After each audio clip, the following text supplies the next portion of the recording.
Let's go, guys. Places ASAP. Like, man, I am not going out there and getting eaten. Guys, we're here to prove that there is no monster. And P.S., we have a flawless track record. You don't understand, Velma. I'm like the boy who cried wolf. I keep warning you, but like you won't believe me until I finally get eaten. Whew. After Hubie Halloween and the Witches turned out to be apples filled with razor blades and jawbreakers, Happy Halloween Scooby-Doo is just the fun-sized Snickers I needed this season.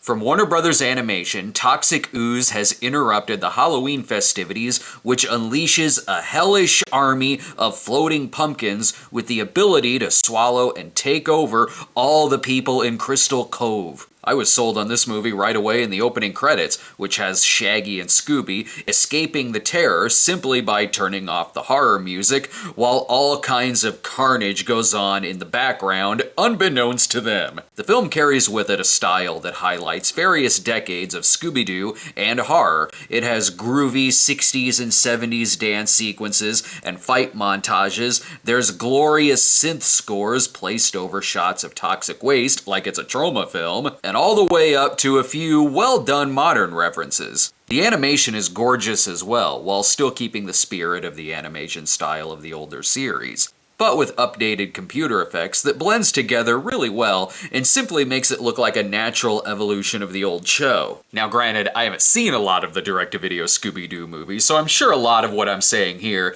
is probably applicable to some of those as well. The movie is self-aware without stopping the movie or dropping character or taking you out of the action. It can wink at the camera while still feeling like a genuine Scooby-Doo film, right down to doing classic Scooby-Doo stuff like having crossovers from other characters and celebrities. The movie's plot heavily revolves around Dr. Jonathan Crane, the Scarecrow, plus Elvira and Bill Nye, all of which have hilarious moments of their own, especially one involving Elvira's hair. The humor's also not afraid to get dark. I love that a crime happens, then the gang wants to dance and party, and the sheriff has to say, no, you can't party, this is a crime scene. The action is so well paced and energetic and incredibly well choreographed. Plus, when you really break it down, some of the pumpkin deaths are rather gruesome.